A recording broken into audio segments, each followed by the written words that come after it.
தற்போதைய செய்தி. உள்ளாட்சி தேர்தலை நடத்த கால அவகாசம் கோரி சென்னை உயர்நீதிமன்றத்தில் மாநில தேர்தல் ஆணையம் சார்பில் மனு தாக்கல் செய்யப்பட்டிருக்கிறது. மே 14க்குள் உள்ளாட்சி தேர்தலை நடத்த வேண்டும் என்ற அவகாசத்தை நீட்டிக்க இந்த மனுவில் கோரிக்கை முன்வைக்கப்பட்டிருக்கிறது. கூடுதல் விவரங்களை வழங்க நமது செய்தியாளர் முகேஷ் இணைப்பில் இருக்கிறார். அவரிடம் கேட்கலாம்.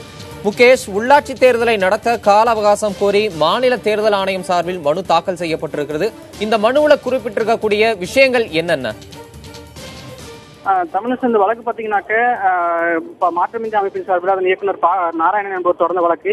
அதாவது உள்ளாட்சி தேர்தலை மே 14ஆம் தேதிக்குள் நடத்த முடிக்க வேண்டும் என்று கடந்த பிப்ரவரி மாதம் 20ஆம் தேதி சென்னை உயர்நீதிமன்றம் ஒரு உத்தரவிட்டது. அந்த உத்தரவிற்கு பதிலாக ஏப்ரல் 24ஆம் தேதிக்குள்ள இந்த வழக்கு தேர்தலை நடத்தி முடிக்கணும்னு சொல்லிட்டு நாராயணன் வழக்கு தொடர்ந்தாரு. அந்த வழக்குல தான் இன்று மாநில தேர்தல் ஆணையத்தின் தரப்புல அதோட செயலாளர் ராஜசேகர் என்பவர் மனு தாக்கல் செஞ்சிருக்காரு. பதில் மனு தாக்கல் செஞ்சிருக்காரு. அந்த பதில் மனுல என்ன சொல்றாங்கன்னாக்க, மே 14ஆம் தேதிக்குள் தேர்தலை நடத்த வேண்டும் என்பது, ஏப்ரல் 24ஆம் தேதிக்குள் தேர்தலை நடத்த வேண்டும் என்பது சாத்தியமில்லாத ஒரு ஒன்று. அதே நேரத்தில் மே 14ஆம் தேதிக்குள்ள தேர்தல் நடத்துவதும் வந்து சிரமமான ஒன்று தெரிவித்திருந்தோம். அதன் அடிப்படையில தேர்தலை நடத்துவதற்கு நிர்ணயிக்கப்பட்டுள்ள இறுதி கெடுவான மே 14ஆம் தேதியை மேலும் நீட்டிக்க வேண்டும் என்று கோரிக்கை வச்சிருக்காரு. ஆனா எவ்வளவு நாள் நீட்டிக்க வேண்டும் என்ற கோரிக்கையை வந்து அந்த மனுல தெரிவிக்கல.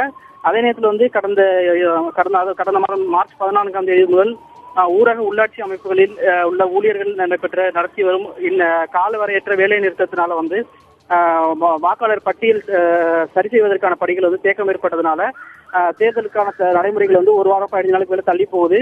அதன் அடிப்படையிலையும் தனி நீதிபதி உத்தரவை ஒவ்வொன்றாக நாங்கள் வந்து நிறைவேற்றி கொண்டிருக்கிறோம். அதை முழுமையாக நிறைவேற்றிவிட்டு தேர்தல் அறிவிப்பானை வெளியிடுவதற்கு சற்று காலதாமதமாகும். அதனால அந்த இரண்டின் அடிப்படையில் வந்து அந்த மே 14ஆம் தேதிக்குள்ள நடைபெற வேண்டும் என்ற 2 நீதிபதிகள் அமர்வின் தீர்ப்பை வந்து மேலும் வந்து கால நீட்டிப்பு செய்து அவகாசம் வழங்கணும் என்று கோரிக்கை வைத்திருக்காங்க. மணிமாறன்.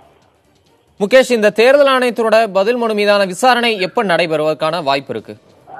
மணிமாறன், இந்த வழக்கு வந்து இன்று வந்து பட்டியலிடப்பட்டிருக்கு. அதாவது ஃபர்ஸ்ட் லிஸ்ட் செகண்ட் லிஸ்ட்னு சொல்லுவாங்க. அந்த ஃபர்ஸ்ட் லிஸ்ட்ல பாத்தீங்கன்னா 30 வழக்குகள் இருக்கு. அதுல வந்து இப்ப 25வது வழக்கு போய் கொண்டிருக்கிறது.